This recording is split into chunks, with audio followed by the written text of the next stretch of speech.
Welcome back, everybody, to Watcher of All Things. My name is Kiki, and this is my podcast where I talk movies, TV shows, and all things entertainment. And today, it is episode 40, We Live in Time. It's a star-studded, sappy, sad affair. God damn, this movie broke me down, but we'll talk about it. As you can probably tell, I have been sick all week. I was so excited for Thanksgiving last weekend, as I mentioned in the episode. I missed all of my Thanksgiving events because I was sick as a dog. I was out of commission, just blowing my nose like crazy, coughing up a storm, headache, head cold. So much fun. Every year I get a cold in the fall. Like usually when I was in university, I would get it every September, like after a few weeks at school, right around October 1st, kind of late September. What would they call it? The campus cough or something like that? College cough or something from people partying. But I really didn't party tons until my later years of university. But every year, no matter what, I would get sick in September. It was so annoying. But it's going to be a good episode today, despite my nasally voice. I'm feeling much better now. I thought I was going to be coughing like crazy at the movie theaters last night. That's really the only last thing that's bothering me other than my voice going back to normal. But nah, felt sound as a pound. Very well-behaved audience. It was a great showing last night. So today we're going to talk We Live in Time. But before that, we got lots of news. We're going to cover some Green Lantern stuff and maybe a little bit of a controversy around Aaron Pierre. Talk crypto. We're going to talk not like cryptocurrency. I mean Krypto the dog. Yeah, it's gonna be a good episode. Then we're also gonna talk some Invincible season 3. What else I watched? I watched a ton of movies last week, lots of TV as well. We're gonna catch up on. So it's gonna be a good episode today. As always, there's timestamps below. If you want to just listen to the non-spoiler section of We Live in Time, you absolutely can. So stick around for the news, the non-spoilers, what else I watched, or if you're fine with the spoilers, just do the full shebang. But let's get right into the news.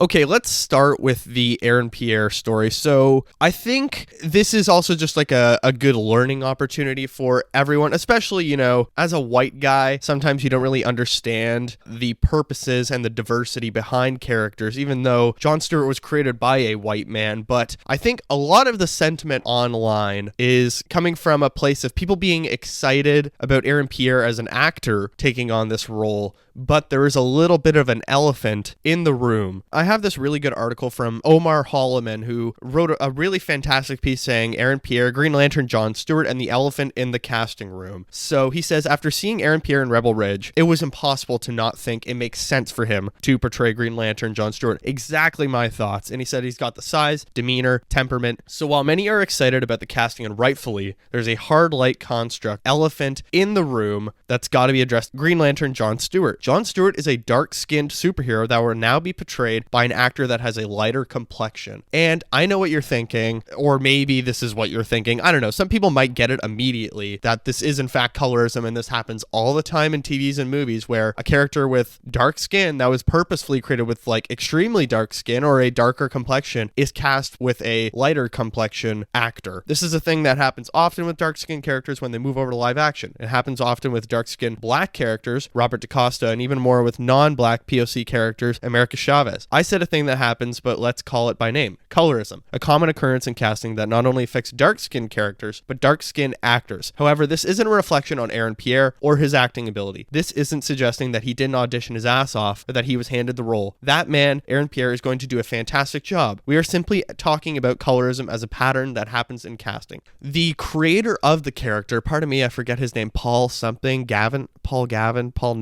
Newsome, I can't remember his name, but when he created Jon Stewart, he's a white man, but he purposefully wanted to create a darker skinned superhero because in the comics, they were often drawing black characters as like almost pinkish or orange in the comics, so they would pop. So he purposefully created a darker skinned superhero, and the day he went to turn in his, because you would make like sketches kind of, and then you would just hand in your drawings and just fill in what color code they need to fill in the illustrations with. And every person that would color it in came up to him and say, hey, is this a mistake? Like, I think you put the wrong shade in. And he's like, no, that's right. Because he wanted to create a darker skinned superhero to, create some representation, which I think is a great idea. And the fact that we're kind of getting away from the original intentions of the creator, who is still very much alive. He talks about this all the time. And you can actually find him telling the story of creating Jon Stewart anywhere on the internet. Like, he has talked about this many times. And the fact that far too often superheroes are made to move into a lighter skin tone when they are created with a different skin tone. So this is colorism across the board. It's frustrating because Aaron Pierre, I think he will do a fantastic job, and I have total confidence in him after watching Rebel Ridge. I think he is a fantastic action actor, but it is a little disappointing and frustrating when you hear the story of the original creator, but also people online that are of a darker complexion, people of color that have darker pigmentation, and are saying, we feel kind of betrayed by this, or what were the studio's intentions, and not looking into this. So I don't know, it's a little bit, I'm happy, but there is an elephant in the room, and I think that's just one of the many great articles that I read this week, and it's a really good learning opportunity to even, people and creators and casting people that you really admire, like James Gunn and DC Studios. I think they're doing a lot of great casting. This is still a very evident problem that is happening within casting in superhero movies, that they are casting superheroes to just be lighter than they are on the page. I don't know. I'd love to hear what you guys think of this, especially people of color. I'd love to hear what you think about it. How does it make you feel? It is a little bit frustrating, and I mean, I'm a white man, but even me, it's still taking a character and twisting it into someone that they aren't, and changing major features, what made them special in the first place. That Jon Stewart was created with an intention to make him special in this case, and now we're kind of pulling him away from that. Anyways, let's move into some more DC news. We had our first look at Krypto. We got a promotional image of Superman and Krypto sitting on the moon, looking at Earth. I love it. People were like, oh my god, the CGI and visual effects looks terrible. It's a promotional image, and people were complaining that Krypto's not a lab. I have a lab. I wasn't complaining. Krypto in the comics has been a ton of different dog breeds, and he's an alien. Anyways, James Gunn posted the image on Instagram. He said, Krypto arrives on screens in Superman this summer. Krypto was inspired by our dog Ozu, who we adopted shortly after I started writing Superman. Ozu, who came from a hoarding situation in a backyard with 60 other dogs and never knew human beings, was problematic to say the least. He immediately came in and destroyed our home, our shoes, our furniture, and ate my laptop. It took a long time before he would even let us touch him. I remember thinking, gosh, how difficult would it be if Ozu had superpowers? And thus Krypto came into the script and changed the shape of the story as Ozu was changing my life. What better time to debut the not so good boy Krypto than #AdoptAShelterDog month? By the way, Ozu today is a fairly often a very good boy.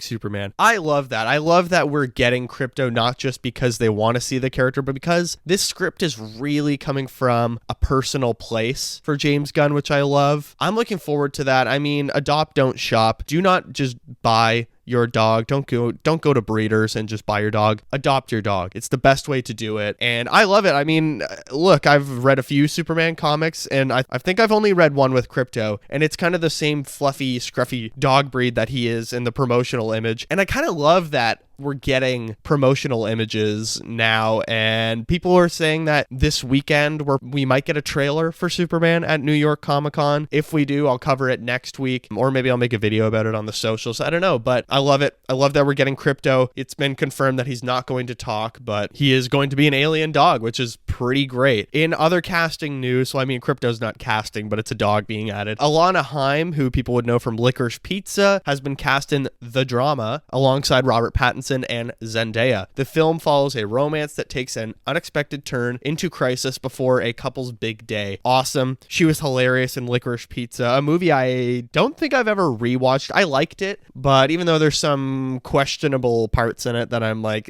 Paul Thomas Anderson. But interesting, we're getting a lot of Robert Pattinson projects moving forward. Along with Zendaya, actually, there's been some Spider-Man 4 stuff of Tom Holland saying that he's a part of the writing process and trying to promote things. In fact, I think he changed the No Way Home ending and said this isn't working. He took John Watts aside and they pitched stuff to the writers. So very interesting. But anyways, back to the drama. I think it's starting to film in a couple of weeks, and then Robert Pattinson will move on to the Batman, and Zendaya will move on to Euphoria season 3. But yeah, that sounds sweet. I'm looking forward to that. Another piece of casting news, David Corenswet is to star in Mr. Irrelevant. The movie centers on John Tuggle, who was given the title after being the last pick of the last round of the 1983 NFL draft. I've been watching some interviews with David Corenswet and like seeing twisters, and he seems like a very naturally funny, kind of goofy dude. So this sounds like a funny movie, as well being the last pick and being Mr. Irrelevant, and sounds like a fun idea for a movie. Like imagine being the last pick in a sports draft. That's gotta be humiliated. I mean, it's an honor to be drafted, but still. And I guess now that David Corenswet is super athletic from Superman, he's maybe going to go into a little bit more sporty, athletic movies or action-y movies, which would be sweet because he got absolutely ripped for Superman. He was giant, just like the All-Star Superman Grant Morrison book.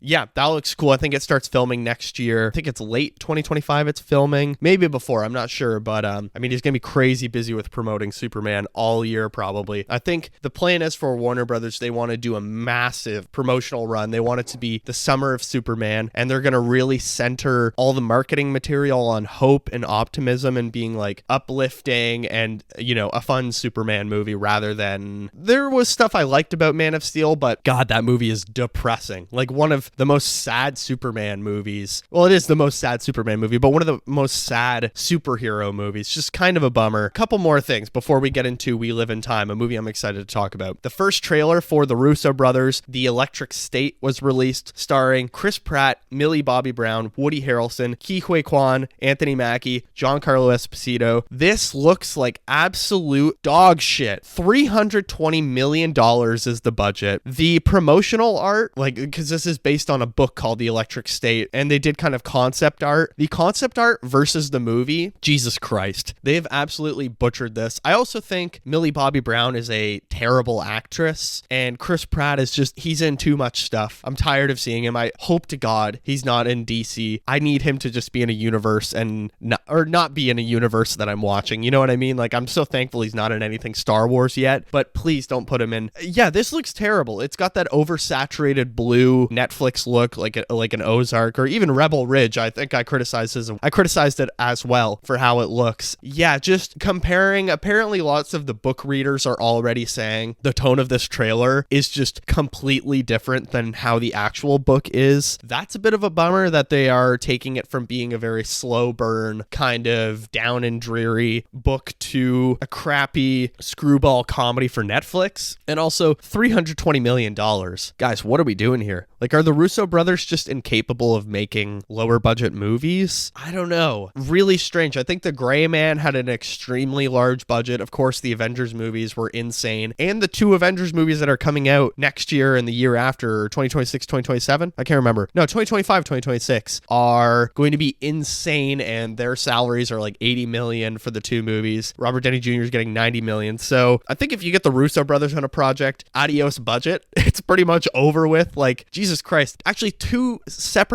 of my friends this week both sent me that the Joker budget was $200 million. They're like, isn't that crazy that Joker was $200 million? And then one of my friends was like, and Dune was made for $190 million. And then I told my other friend, like, yeah, Dune was made for $190 million and Joker was $200 million. And they both just could not fathom that it was made for $200 million. They could not believe why a Joker movie was made for $200 million. And I can't either. And to be honest, I think it's got to be all of just like the cast, just paying Lady Gaga and Joaquin Phoenix, which good for them because they were definitely tortured in that movie. Dear God, looking back on Joker, I've forgotten probably 90% of the movie because it is one of the most gray and forgettable movies I've seen in a while. You know, you watch movies and a few days later someone asks, oh, how was that? Like, should I go see it? I don't know, I guess, or don't. Like, it really doesn't matter. It's a movie we're all kind of gonna forget about, which is a little bit of a bummer. Okay, Invincible season 3. I know I wasn't massive on season 2, or at least I didn't speak about it in like the best way, I guess, but it was fine. Looking back on it, I'm like, I think if they didn't do that mid-season break, would have enjoyed it a lot more. Well, season 3, it's coming in February 6th of 2025. They put out like a short teaser trailer like they did last year in the diner. They purposefully advertised no mid-season break. It's not an official trailer trailer, but it's just like the teaser 2 minutes, 22 seconds trailer. I'm looking forward to it. Invincible season 1 was such a good season of television, and I recommended it to a few friends, and all of them were like, yeah, this is crazy good. I love Invincible. I think I'm gonna rewatch season 1 and season 2. Actually, maybe next week I'll no, I gotta watch Agatha all along. I'm yet to watch an episode. We saw Mark Grayson's new suit, like a 360 view of it. I prefer the old suit a lot more. I think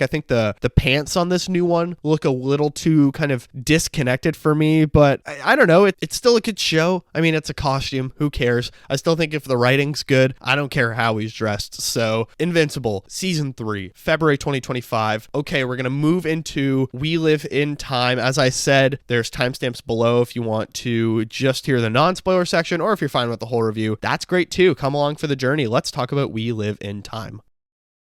We Live in Time is a 2024 romance comedy, or romantic comedy as the kids say in the biz. It's an hour and 44 minutes / 48 minutes depending where your sources are. Google's in a nutshell is sincere, moving, and romantic. Totally agree. Currently has 61% on Metacritic, 79% on Rotten Tomatoes. For a rom-com, pretty good. Director is John Crowley. Distributed by A24 Studio Canal. Cinematography by Stuart Bentley. Edited by Justine Wright. The synopsis of the movie is an up-and-coming chef and a recent divorcee find their lives forever changed when a chance encounter brings them together in a decade-spanning, deeply moving romance. The film stars Andrew Garfield as Tobias, Florence Pugh as Almut, Grace Delaney as Ella, Lee Braithwaite as Jade, Adam James as Simon Maxon, Douglas Hodge as Reginald, Amy Morgan as Leah. All right, We Live in Time. Dang, straight up, this movie got me. As basic as this movie is, they freaking got me choking back tears on several times. So I should give a little personal context. If you've seen the trailers, you know what this movie is about. It is about cancer and family members getting sick. My mother battled ovarian cancer 2 years ago. She beat it. It was a very obviously tough time for my family. So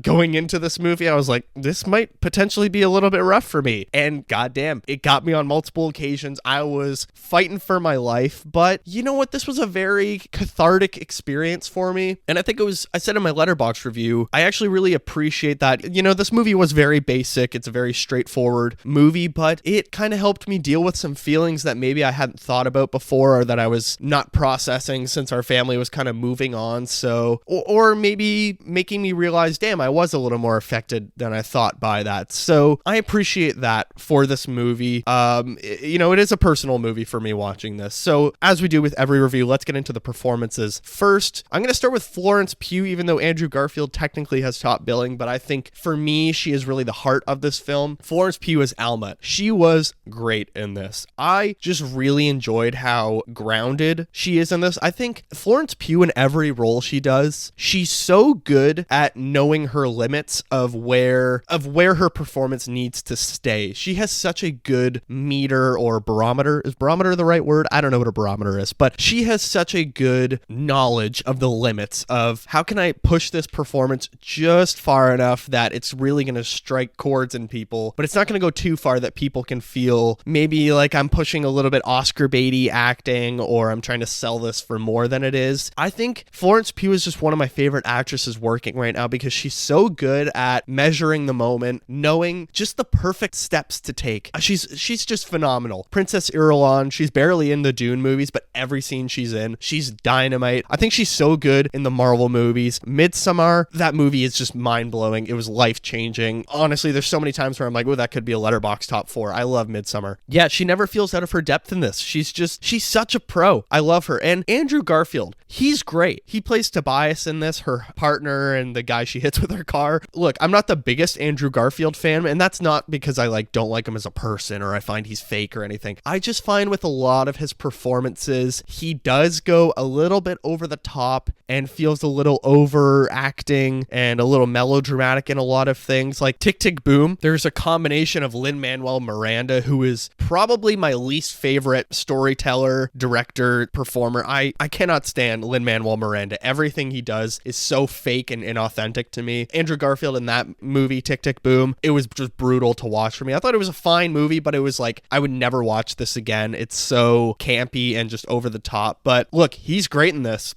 Just as good as Hacksaw Ridge or The Social Network for me. I think this is one of his career bests. And this felt like an extremely personal story coming from him. And I think that's what really grounds his performance as well. If people don't know, he lost his mother to pancreatic cancer in 2019. And this feels like a very personal story, maybe more than any other movie I've seen from him. This movie feels just extremely authentic and just coming directly from him. I don't know, there's something about it that just feels so real every step of the way for Andrew Garfield. And I was just sold by both of these performers, and I just seriously appreciated their authenticity and the story they were telling. It never feels like they're trying to go for big moments, which I had a problem with Marriage Story watching that movie. There is times where I feel like both Andrew Garfield, I almost said Kylo Ren, both Adam Driver and Scarlett Johansson, for me it feels like, oh yeah, they're going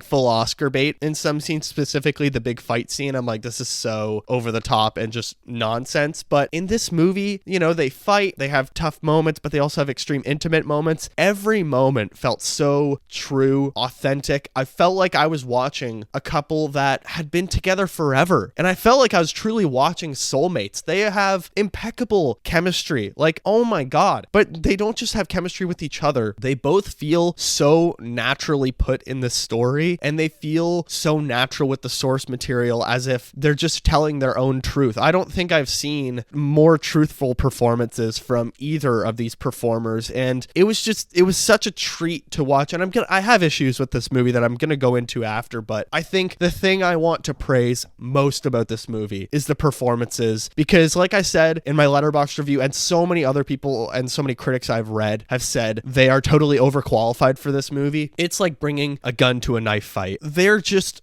shining like crazy in this movie. And I think also just like watching their interviews after seeing the movie, especially, you can tell that they were working from a place of love. I think they're very good friends in real life, and they seem to be very fond of each other. And I think this was a really good movie, maybe for Andrew Garfield, and came at the right time to grieve his own mother. So I think it was I hate using this word, but it was very brave of him to take this performance on, and maybe it came at a right time to grieve for him. So I just have so much admiration for both performers. They do phenomenally in this, but I was also so happy that they just let them speak in their own natural accents. I feel like every movie I see, Florence Pugh and Andrew Garfield are doing American accents, and they do very good American accents, but it was nice to kind of finally just let them be British. This is a very British story in a lot of like its story parts, or a lot of its like plot devices, or not devices, but just the world they're in, just the demeanor and the feel of the atmosphere is very British. This is a very British stiff upper lip movie, if you know what that phrase means. Like, the British have a certain stiff upper lipness about them, and I think just letting this story be two British actors in a British love story, it was great. Like, I honestly want Andrew Garfield to do more British movies, because I think there's a little more authenticity with him when he's just in his natural accent, versus, I know he's half American and is a dual citizen, but there's something about when he's just in his normal accent, it's just much more believable in his performances. Florence Pugh,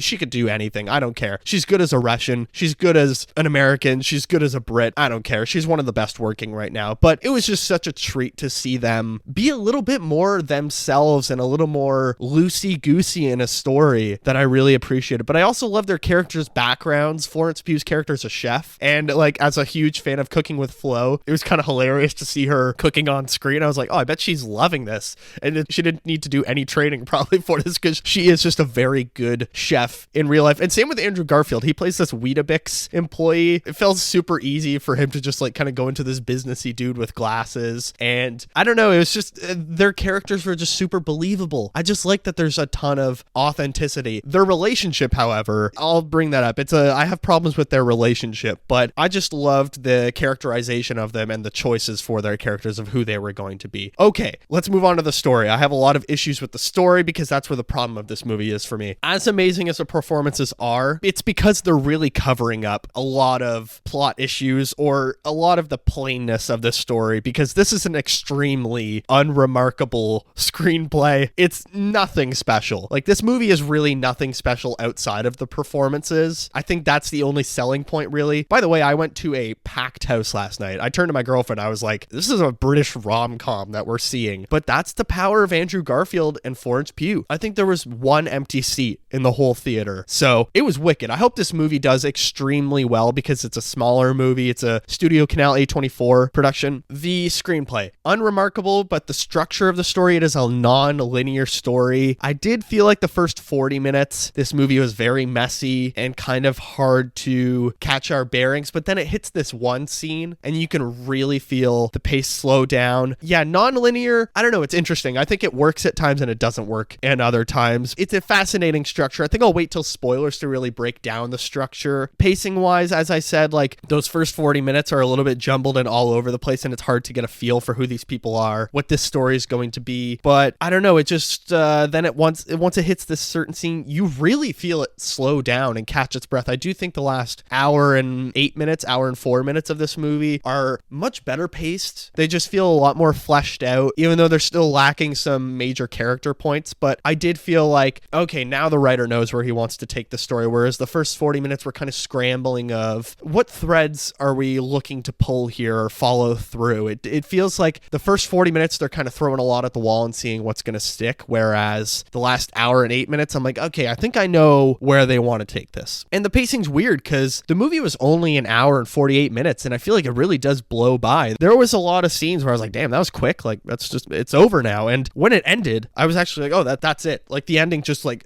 snap, that's it. It was very quick. But the characterizations, here's another issue with the plot I have. Why do these characters love each other? Really, the only reason they're together is because they're both attractive. I don't know what they love about each other. They don't really particularly talk about character traits that they love in each other ever. There's never any explanation of what they love about each other. It's just like a love at first sight. They hook up and we go from there. There's not a lot of selling points of why they're together or why they're sticking together, especially because there are points in the story where they have very different life trajectories and you can tell they kind of want different things, but we never really understand what is that selling point that brings them back to each other. Just a really lack of a character depth. And there's very few scenes in this where I think we get to, it's weird. It's such a personal story, and yet I feel like we very rarely get to know our characters' relationship to each other and what molds it. It's difficult to explain. Like, I feel like the details we're given about our characters are very kind of minimal. They stick to these 10 years, I would say. We don't really get tons of background information about them. And maybe that's the point of the movie. Maybe we're just supposed to know,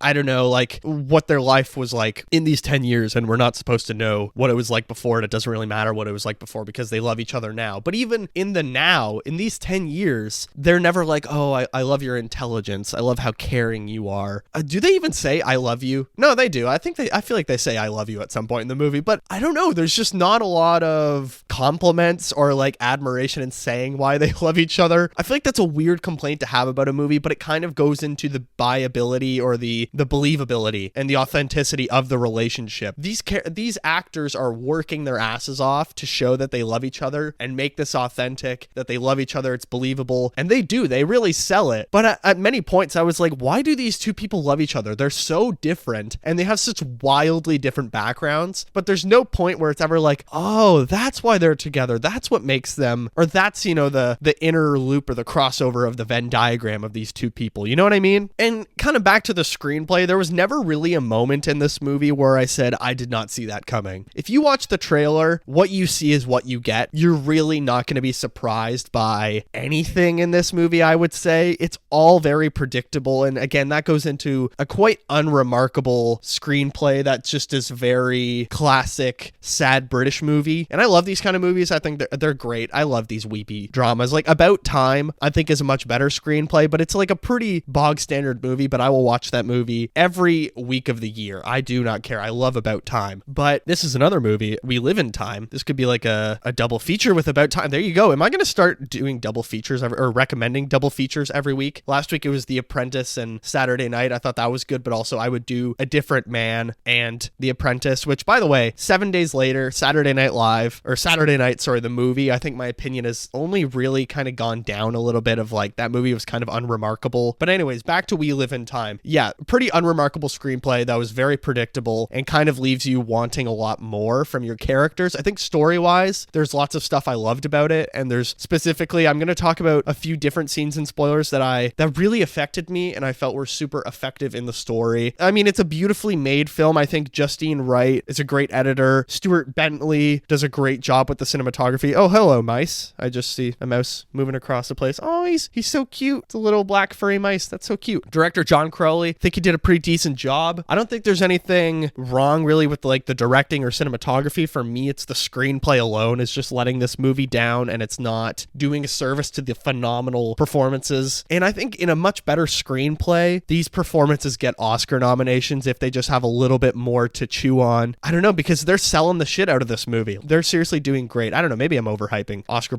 nominations, but I've seen way worse performances get Oscar nominations. Bohemian Rhapsody. It's a beautifully made film. Cinematography and directing were super well done. Feels like it really does. The crafting of this movie adds a half star for me because it is just a very well-made movie. It's also very funny too. Like, it's a rom-com that is actually very funny, and there is stuff outside of the car bit in the trailer that is very funny. Like, there are very good jokes in this. I'll say a couple of my favorite ones in spoilers, but there were great moments where the story is taking a really sad turn and there's just a joke to kind of lighten the mood a bit. And I love that. It was the perfect balance. I never felt like we were adding jokes unnecessarily. I felt like we were always striking the right balance of rom-com. You know, we got our rom, we got our com, we got our bang for our buck. Andrew Garfield's a very funny dude. Florence Pugh is hilarious. I think everything like online and all of her interviews, all of her Instagram and social media stuff, she's hilarious in general. So I think they're just a match made in heaven for this movie. I hope they do more movies together, to be honest. More rom-coms. They're a great pairing. I don't know if like they're actually friends in real life, but it just seems like they have such a natural kinship that I love. And I know, you know, it's just a job and they kind of have to do this stuff and they have to develop chemistry, but goddamn, this is some of the best chemistry on screen I've seen in a while. And also the humor in this is very British, which I love. I love British humor, and it's just, it's great. It's absolute lightning in a bottle. The intimacy. I thought the intimate moments and like the sex scenes of the film were so well done and so well placed and used. Like, they're really good story moments. It feels weird to say this, but the movie is very mature. It's never trying to be tongue-in-cheek about sex, like, wow, look at these wild animals going at it. Like, it's showing sex for what it is, as a very intimate thing. And these two characters, every time they're having sex in the movie, it's kind of a life-changing episode of their lives. And that's what I loved about the intimacy of the film, is it always felt like it had a really great purpose behind it. Where I know there's this huge debate about sex in movies right now of when is it necessary, when is it not necessary. But to me, it felt extremely necessary in this movie, and in fact moves the story forward a lot, because I feel like every time they're about to become intimate with each other, it's like a commitment. It just feels very loving and caring and meaningful. Every time we get a sex scene in this movie, I was never like, what is the point of this? It just feels like our two characters are bonding and really making a pledge to each other.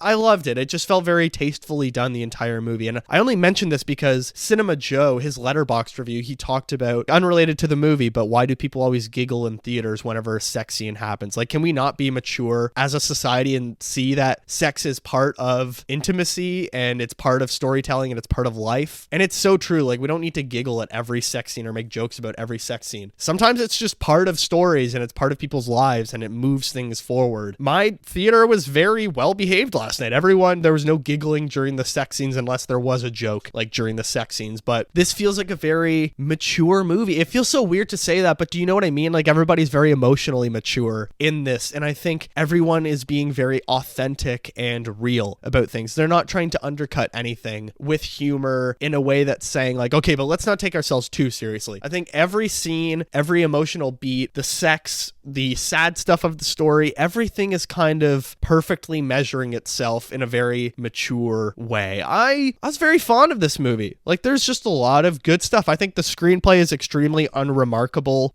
Look, overall, before I get into spoilers, this was pretty okay. I don't think it's anything crazy to write home about. I definitely wouldn't recommend it to people who are just getting past maybe cancer in their lives. Like, I wouldn't recommend this to my parents. I told them when I got home, do not watch this movie. Avoid it like the plague. It will destroy you guys. It was hard for me to watch, but I'm glad I did. It was pretty okay. It's a pretty standard British drama that I think will probably be forgotten in a few years, if I'm being honest, but I think will do very well at the box office. It has great performances, but it's a mediocre script with a lot of missing elements, but it's still an emotional roller coaster that I felt at the end of it. I was like, I'm glad I watched that. 3.5 out of 5 on Letterboxd. I would recommend this, but let's get into spoilers.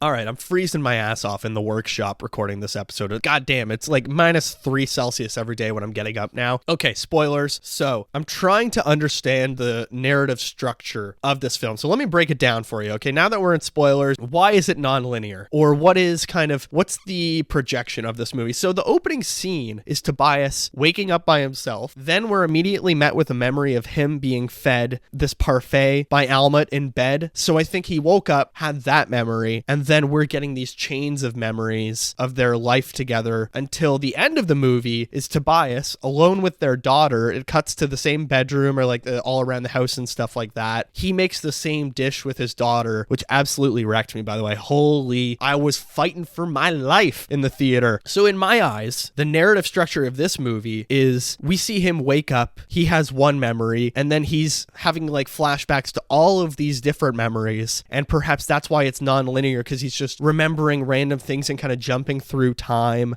because he's awoken by this dish. So he remembers, oh, she was such a great cook. And then he remembers all the things he's loving about her, but also all the tough times. And he's just like going through all these memories for him. That's what this movie is to me, is going through a lot of these memories through his perspective. But also we are seeing things that happened with just her, and we're getting like the whole story. So it does cut away from his perspective at times, but it's interesting. I think it's exploring his memories and their relationship in different pieces, but then it's cutting back to the present. I really love the ending of cutting back to him and their daughter making that same dish. So I'm just trying to wrap my head around like what is the projection or what is the perspective? Who is our narrator? Like you get a movie of like 500 Days of Summer where the breakup is from his point of view and the whole story is from his point of view. So it is a tainted narrator. Oh, I hate that word, tainted, as Joseph Gordon-Levitt has said many times. But interesting. I really like the story structure of this movie. I can't remember if it's really implied or not in the trailer, but the whole movie is she decides to opt out because this is her second time getting cancer. She decides she's going to opt out from treatment and just live these next 6 months as best as she can and just try to make as many memories with her family as possible. And I just thought that was a great setup for the rest of the movie. Again, like do you take the story linearly from there? Do you kind of have a few flashbacks until you get to that scene and then you go from point A to point B? Or do you jump around from there? I think there could be an argument for both. Like an argument could be made to make a linear version of this movie, but I think the screenplay would actually be weakened by that because I think some of the interest and the quality of this movie comes from the non-linear nature. As shaky as it is in the first 40 minutes, I think it is a little bit much. I do like the non-linear aspect because we're getting kind of all these pieces coming together of their relationship. So it makes a predictable movie a little more unpredictable, But okay, let's get to the jokes. There's some really wicked British humor jokes. If you don't know Weetabix, it's a breakfast cereal. It's like this huge, what do we have in Canada? Like Wheaties or whatever? Shredded wheat. It's like a huge shredded wheat, and they have smaller ones that you put in your milk and it dissolves, I think is the idea. So Andrew Garfield's character Tobias works for them. And there's just a lot of great jokes about Weetabix. Like they're on a date and she's like, wow, you must be incredibly regular because it helps like with digestion. Just hilarious as hell. There's so many great jokes, particularly from Florence Pugh. She has so many great comedic moments in this, like when she hits him with her car and she's like the chocolate orange was pronounced dead on scene. Just tons of great shit like that. Or after Tobias is divorced, I think he's living with his dad through the divorce and he's shaving the back of his son's neck before he goes on a date. They're having like an intimate moment. They're about to have sex and Almut feels the back of his neck. She's like, oh my God, the back of your neck is so smooth. And he's like, thanks, my dad cut it for me. Dude, why would you say that? And she's like, oh, is he a barber? He's like, no, an architect. And it's just great comedy comedy, like just that great British, I don't know, cheeky humor that I love in movies. And the whole gas station scene, holy shit, there's so many great jokes. So actually, let's talk about that gas station scene. Amazing. I think if I was to show one scene from this movie, I would show the gas station pregnancy birthing scene, because it's hilarious, but it's also incredibly intimate, and it's also just very hopeful and loving and caring. And I feel like it's being very serious about the matter the whole time, but still having great jokes. It was just lovely. I feel like both actors were super, I don't know, just on top of it, and they were very realistic about it. It never felt like it's like just going into screwball comedy or kind of losing control. Also, the gas station attendants that are helping them are great in the scenario. It's the most fleshed out scene of the movie for me. It was the part of the movie that I enjoyed the most, because I feel like we were getting to know our characters the most, and you know, why they work together as a team so well, and what makes them really work as a couple together. As well as they have a dinner scene where Tobias's dad meets Almet's mom, two brothers, and I think it was her sister, or I would say her sister. Again, she used to figure skate. She lost her dad. I think Tobias lost his mom, so they have a lot in common. Tobias gets upset because Almet didn't say, oh, I figure skated when I was a kid. I don't really understand why he had to get mad at her though, and I feel like she could have just immediately said, sorry, I didn't tell you about that. It's just figure skating reminded me of my dad, so I don't really talk about it that much. It just feels like there's an extra character step for no reason there, or like an extra why is Andrew Garfield mad here. It didn't really feel necessary. But I think the dinner scene as well was extremely well done. I do have a bit of an issue with, and I'm going to wrap up spoilers soon, because I do want to get to what else I watched, but the whole competition in the ending. So Almet is a very good chef. Like, she has a Michelin star in her restaurant. She's competed at like competitions, but she basically goes to this culinary Olympics. She's representing Team Great Britain. I didn't really get why she didn't finish the competition. She walks away after the first 2 rounds and takes her husband and daughter figure skating with her. I didn't really get what the necessary thing was that she sacrifices this competition. I think maybe she would rather make a memory with her family than her family watching her do something. She wanted to do something with them. But at the same time, she could have finished the competition and then gone figure skating the next day. I didn't really understand why she had to give that up for herself. Like, did she pass away that night? Right after, could she sense like, oh, I'm not feeling that, oh, this might be it? I don't know. I just didn't really get that step. I think you could have added 5 more minutes of her finishing the competition. I think nobody in the theater was saying, okay, let's wrap up this movie. I think a lot of people were very in the palm of the filmmakers. So I don't know. It just seemed like a strange jump for her to be so passionate about this competition and then all of a sudden say, no, I'm going to give it up. Let's go figure skating. I think she could have finished the competition. Maybe even she loses the competition and, daddy and daughter are very sad about it. And she's like, yeah, you know what? It's fine. Let's go figure skating or whatever. I mean, I'm not a writer, but I'm just pitching ideas, I guess. It just seemed like a very strange a jump for me. Didn't totally buy into that ending, but the figure skating part was done very well. That is them saying goodbye to each other, but I think there's also a lot of emotional meaning behind that, because figure skating was something that her and her father kind of shared, because he used to take her to her competitions all the time. So I think that scene was kind of her saying, I'm ready to be with my dad again, and saying goodbye to her own family, because that is the last scene where we see her before she's gone. I really loved that figure skating scene, but I think there could have been a little bit more before it. But I still think extremely effective scene. Oh my God, I was so cooked. I was fighting back tears once again. There was several times in this. Just very touching moments. Look, overall, decent stuff. This is, if you love British sad movies, if you love rom-coms, if you love devastating rom-coms in particular, We Live in Time is the movie for you. It's not a particularly remarkable story, but I think it does a lot of great things with the performances. I really love that aspect about it. 3.5 out of 5 for me on Letterboxd. But let's move into what else I watched. Okay, what else I watched? I'm going to start with the TV shows because I just want to get through them quickly. The Penguin episode 4, I think personally was the best episode of the series so far. Christina, right? Christina. She is totally getting an Emmy nomination, if not the win, because dear God, one of my favorite television performances in recent history. I think episode 4 has like one of the highest IMDb ratings of a TV episode ever. Pretty crazy. Like, if you're not watching The Penguin, you got to catch up because there's been 4 insane episodes so far. far. The English Teacher wrapped up this week. Only 8 episodes. It felt like I would say the finale was maybe the weakest episode for me. It just felt like there wasn't really a lot of emotional stakes that had been raised to be a finale. But then again, it is the first season. Maybe they only ordered 8 episodes. I don't know. Only Murders in the Building. Season 4 I'm really enjoying. And again, this season is really great. And there's a lot of great mystery. Still, I kind of like how last season, season 3, I feel like they did get a little bit away from it and trying to force inauthentic things between our characters and these arguments, which just didn't really work for me. I feel like they got back to basics. Survivor 47, episode 5. God damn, what an episode. What a blindside. This season, it's really great how balanced it is, but also the twists. I think they're perfectly, I don't know, they're just doing really great. They did a Survivor social hour this week. They're, instead of the 3 tribes competing in a reward challenge, they split the whole cast into 2 teams. The winning team got to spend time with people from other tribes at the sanctuary. I just thought it was a really great, simple twist that I think we're not getting enough of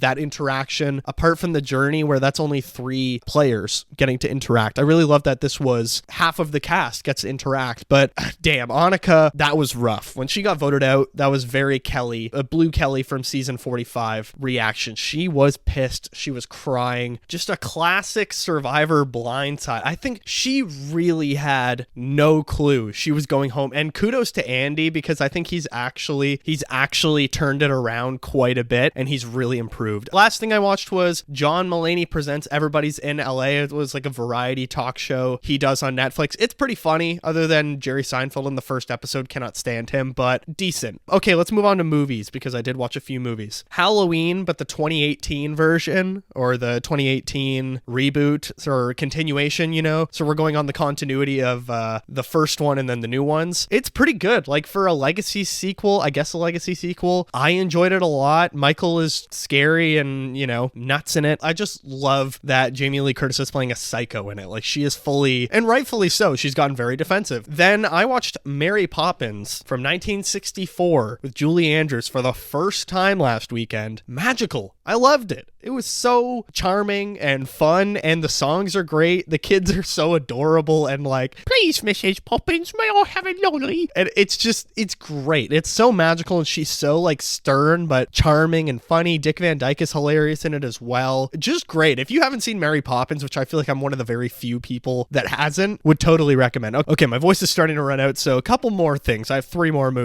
movies. Superman 3 in 1983 and Superman 4, The Quest for Peace, 1987. Yikes. Both are complete doo-doo. I think Superman 4 is, I've posted about it, but that's a movie I had on VHS as a kid. It was the only Superman movie I had. I watched it probably a cajillion times as a kid. I loved it. Rewatching it as an adult, oh my god, it is a train wreck. But to be fair, Superman 3 is also quite bad. I think it's just a Richard Pryor movie with Superman in it. I would for sure say Superman 1 is the best one. Superman 2 is still really good. I'm going to watch the Donner cut soon after I watch Superman Returns, unfortunately, by Bryan Singer, and has Kevin Spacey in it. And then Man of Steel, round out all of the Superman movies. Maybe Batman v Superman as well, but I guess that is a Superman movie. Yeah, it is like a Superman focused movie, but so far my ranking is diminishing returns. It's 1, 2, 3, then 4. Superman 1 is still the most magical one to me. And is it just me, or is the final shot of every Superman movie the same, and they're all from Superman 1, right? Where